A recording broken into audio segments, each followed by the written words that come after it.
The Rise of Muslims by Ali Mahmoud.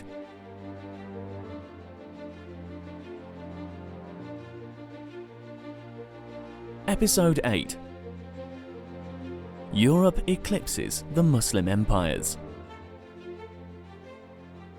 For 1,000 years after the death of the Prophet, Muslims had dominated the world. Their armies, method of government, and their advanced systems of health, education, and justice ensured that life in the Muslim world was good, in stark contrast to life in the West, which was nasty, brutish, and short. By the end of the 17th century, the balance of power between the East and the West had started to change. There were important reasons for the rise of Europe and the fall of the Muslims. Europeans, blocked by competing powers in Europe, looked outwards across the oceans and developed navies and naval technology which the Muslims lacked. European innovation in finance, commerce, and industry left the Muslims behind. The lack of an efficient financial system weakened the state and the rulers who lacked the money that European rulers could access.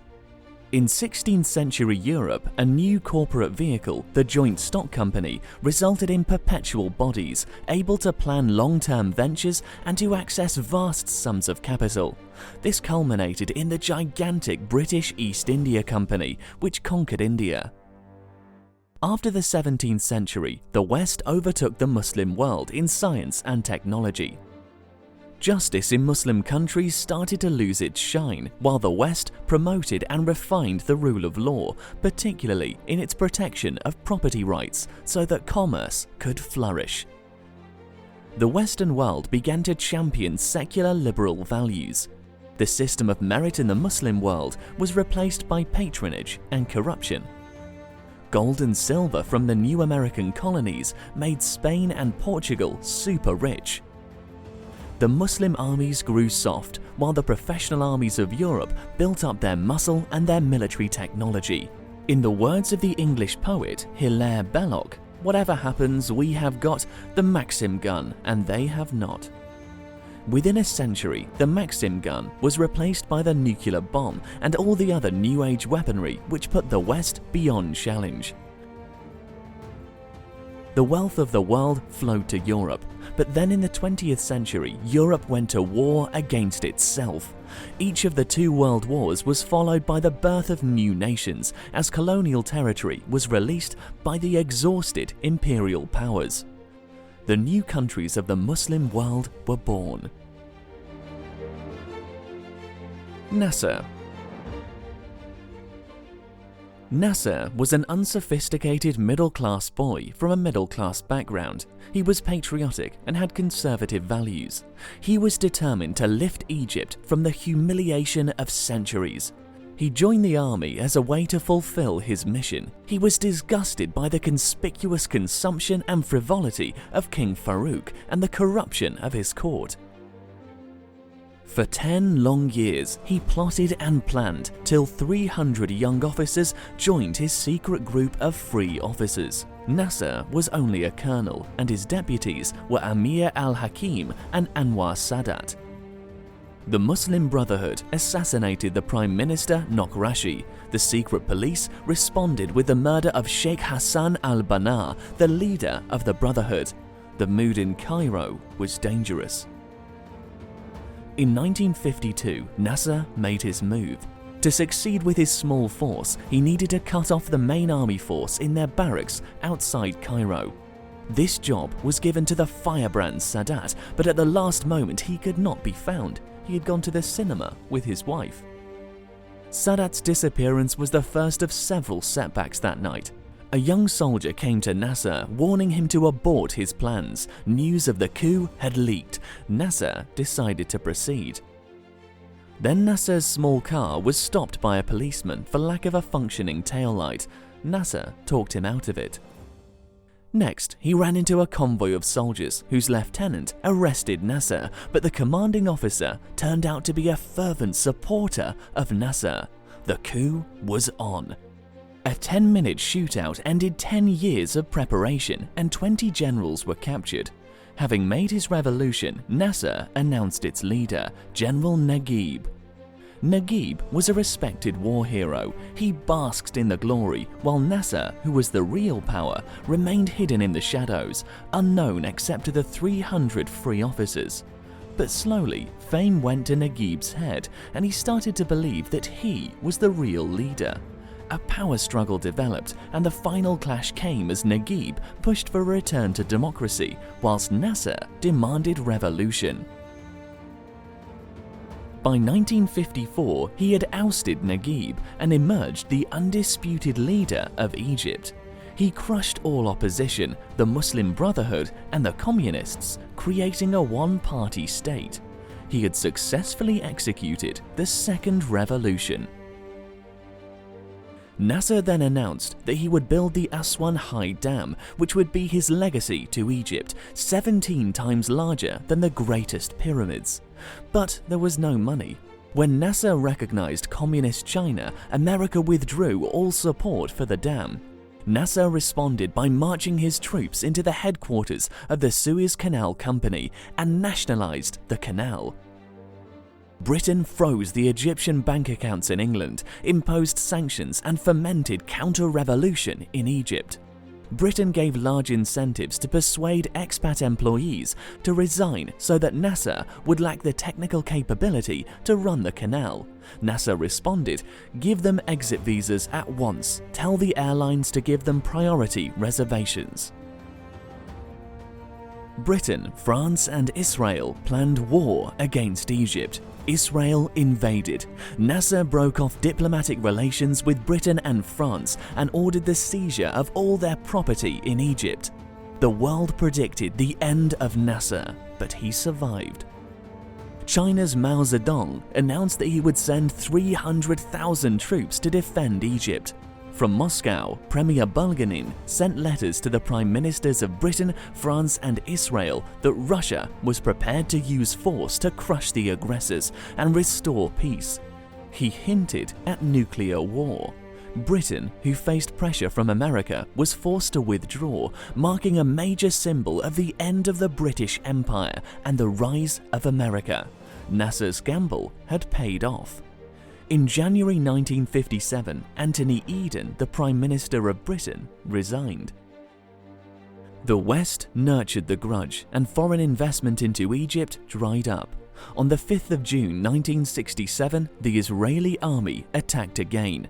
The Six-Day War saw the greatest defeat and humiliation of the Arabs as the Israelis captured the West Bank, the Gaza Strip, and the Sinai Peninsula up to the Suez Canal. Defeat in the Six-Day War shattered Nasser, and he resigned from every office. But the Egyptian people would not let him go. Millions crowded the streets of Cairo demanding him back as leader. The next day, he withdrew his resignation. On the 28th of September 1970, broken by the humiliation of his defeat in the war, he died of a heart attack. King Faisal. Faisal's mother was a descendant of Ibn Abdul Wahhab. At the age of 14, he was sent by his father to England on his first official visit. He took on the role of foreign minister, which he held till his death. King Abdulaziz, on his deathbed, made his sons Saud and Faisal promise to work together, Saud as king and Faisal as crown prince. It was a promise Faisal worked hard to keep. Saud lacked intelligence and was a spendthrift. He had 107 children. He appointed his chauffeur controller of the royal budget. His extravagance quickly emptied the treasury. By 1958, the government was broke. The princes asked Faisal to step in and repair the damage. Faisal reduced spending, reined in inflation, and balanced the budget. He also joined the other major oil-producing countries in creating a new organization, OPEC. In 1960, Saud was back again, demanding power, but within a year Saud collapsed, vomiting blood, and was hospitalized, leaving Faisal once more in charge. Faisal sacked the sons of Saud and implemented a reform program promoting education, abolishing slavery, and modernizing the kingdom. In 1963, Saud returned, again demanding power, but it was time for the showdown. 68 princes and 12 clerics signed the declaration that Saud was out and Faisal was the new king. Faisal had 3 priority objectives: creating an international community of Islamic nations, reforms in the kingdom, the intricate game of oil politics. Faisal had a warm relationship with Sadat, now president of Egypt, who was preparing his revenge on Israel through the Yom Kippur War. Faisal backed Sadat first with money and then in 1973 by stopping all oil sales to America. The oil embargo changed the economic balance of the world. The day of the Seven Sisters was over. OPEC was now in control. The Yom Kippur War started with the Egyptian advance into the Sinai territories that had been occupied by the Israelis in the Six-Day War. President Nixon responded fast and hard, immediately sending $2.2 billion worth of advanced weapons, 3 times as much as the Israelis had requested. He commented, "If we're going to do it, let's do it big." Faisal ordered a total stop to all oil exports to the USA. Other Arab oil producers joined the embargo. In America, gas stations shut down, lights in Times Square were switched off, and weekend driving stopped. Consumers wept while profits of the Western oil companies soared to record heights. Faisal's oil embargo and the consequent price rise of oil led to the greatest transfer of wealth in history, which soon exceeded $100 million a day and 40 years later even topped $1 billion a day. The Arab oil-producing nations became the super rich of the world. Time magazine named Faisal its Man of the Year. On March 25, 1975, Faisal went to his office at 10:25 a.m. 7 minutes later, his nephew Faisal ibn Mossa'ed, the brother of Khalid ibn Mossa'ed, who had been killed in a police shootout years before, walked in and shot the king in revenge for his brother. 3 bullets hit Faisal, killing him. Within 3 months, Prince Faisal was executed for the assassination.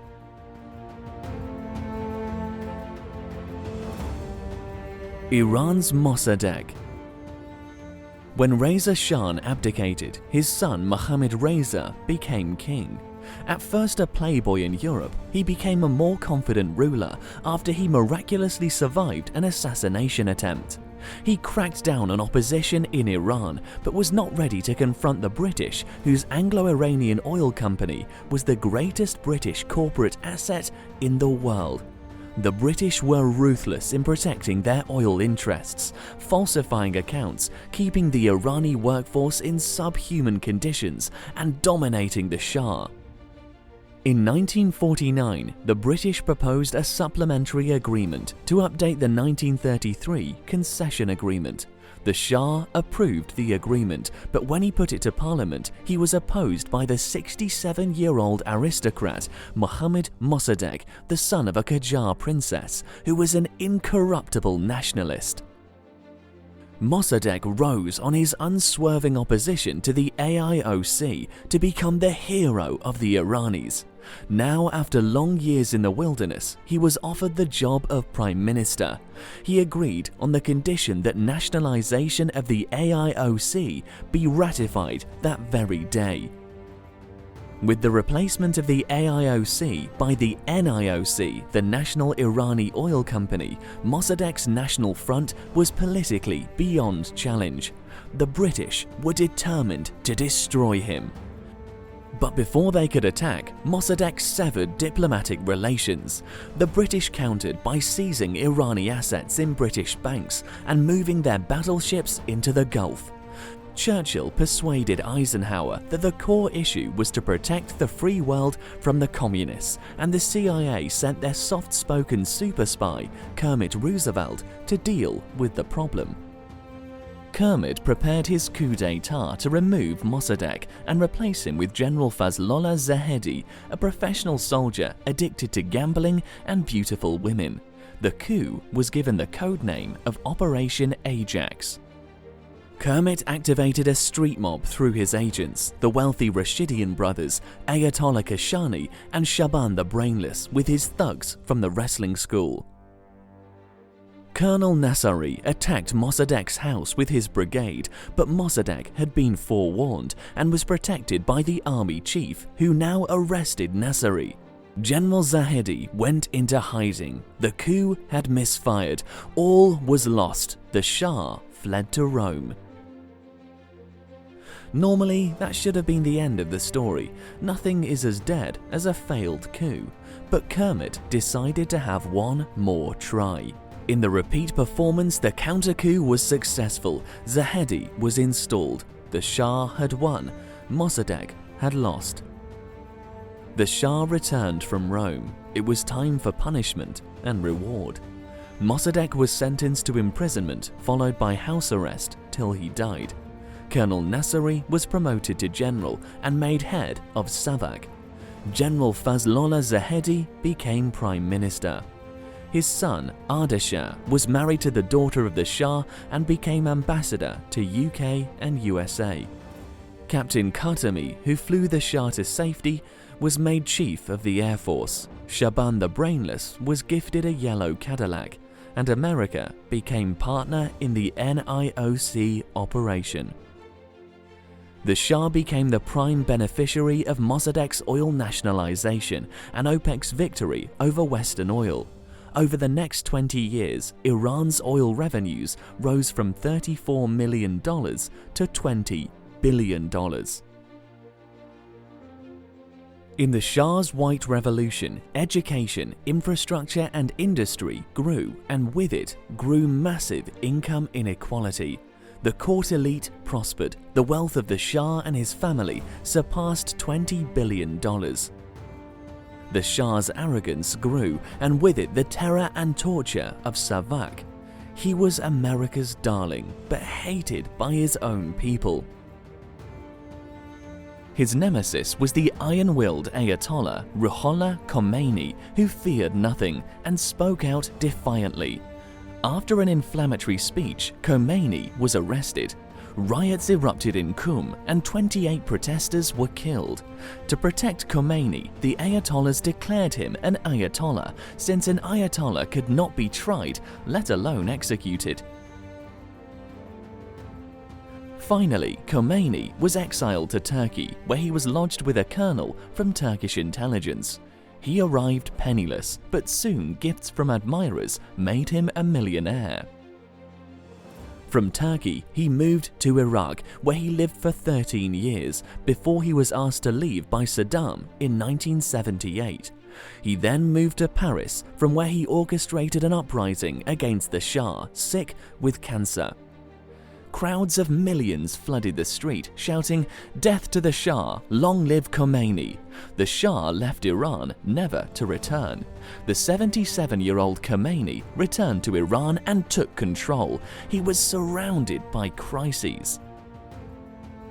In November 1979, the US Embassy was seized by students and the staff taken hostage for 444 days.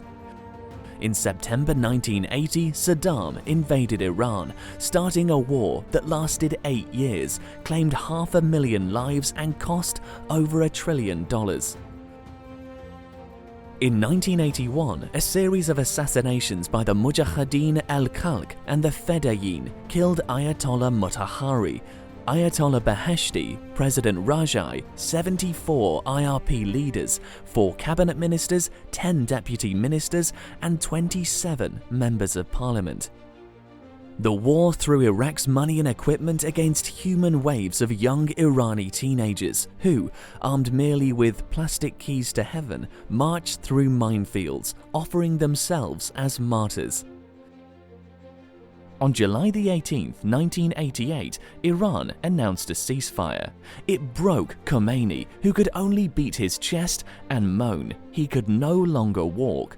On June 3, 1989, he died with the words, "I have nothing more to say. Those who want to stay may do so. Those who don't may go. Put out the light. I want to sleep."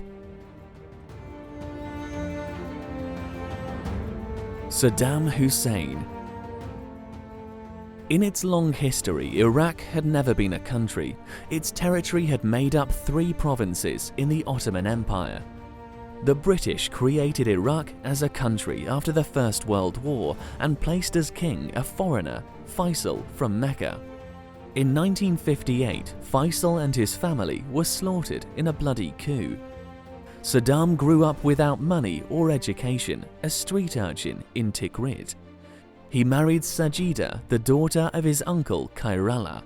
Sajida's brother Adnan was married to the daughter of Ahmad Hassan al-Bakr, a soldier who went on to become president of Iraq. Saddam's power grew under al-Bakr till finally he removed his patron and became the dictator of Iraq, who imposed a harsh and violent terror as he led his country into 3 disastrous wars against Iran, Kuwait, and finally America. Saddam had 2 faces. He was the determined nation builder, but he was also a murderer and inhuman torturer in his endless campaign to control the Shia majority and the Kurds. He tamed his own Ba'ath Party by a bloody purge. In 1980, he invaded Iran, starting the 8-year Iraq-Iran War. His family was above the law, his maniac son Uday, his frustrated and spendthrift wife Sajida, and her corrupt brother Adnan, the defense minister, whom finally Saddam had killed. The war with Iran left Iraq broke. Saddam's solution after meeting the US ambassador April Glaspie was to invade oil-rich Kuwait, which was quickly annexed as the 19th province of Iraq. His vicious cousin Chemical Ali controlled Kuwait by looting, murder, and rape. As America prepared for war, Saddam threatened the mother of all battles. Over 40 days, America dropped 85,000 tons of explosives that destroyed Iraq and its people. On the 20th of February, US troops invaded, and within 100 hours, the mother of all battles was over. Saddam survived as the US concluded that, bad as he was, the alternative, Irani dominance, was worse. Then 12 years later, in 2003, using the excuse of weapons of mass destruction to gain control of Iraqi oil, the US invaded, killed Saddam's sons, and captured him. It is estimated that between 500,000 to 1 million Iraqis were killed. Saddam's 3 wars destroyed Iraq, but Saddam's trial after capture did not inspire credibility. 2 judges did not complete the trial, one resigned and the other was removed. 3 of the defense lawyers were assassinated. The judge who finally passed sentence was captured by ISIS in 2014 and executed. Gaddafi. Gaddafi took power in a bloodless coup in 1969. President Reagan called him the mad dog of the Middle East. Nelson Mandela called him one of the great revolutionary icons of our time. His admirers highlighted his achievements: free electricity for Libyans, 0% interest on loans, $50,000 gift to newlyweds, $5,000 on birth of a baby, and 50% subsidy on purchase of their first car, free medical and education, petrol price of 14 cents per litre, no external debt, 40 loaves of bread cost 15 cents. 25% of Libyans had a university degree. Gaddafi came from a poor tribal background, was religious and austere, and his hero was Nasser. Eccentric and idealistic as a young man, he was described by the Egyptian journalist Haikal as shockingly innocent and scandalously pure. But soon his regime became repressive. When students protested his policies, he hanged the protesters on the campus. He wanted perpetual revolution, but his dream of revolution was becoming a nightmare and earned him the enmity of rulers the world over as he befriended known terrorists, Carlos the Jackal and Abu Nidal, and supported dictators such as Idi Amin and Bokassa. The Colonel's greatest crime in the eyes of the West was his nationalist oil policy, raising oil prices and taking control of Western oil companies in Libya. In April 1986, after a bomb exploded in a German disco, US bombers destroyed Gaddafi's home, killing his 4-year-old daughter. In 1988, an explosion destroyed Pan Am Flight 103 at Lockerbie, killing 259 people on board. America condemned Gaddafi, imposed sanctions on Libya, and froze her international assets. When terrorists destroyed the World Trade Center in New York, Gaddafi condemned the attack and rebuilt his bridges to America. He offered oil and economic opportunities to Western companies. When the USA demanded $10 million compensation for each of the Lockerbie victims, Gaddafi paid. Gaddafi and Libya were back in business.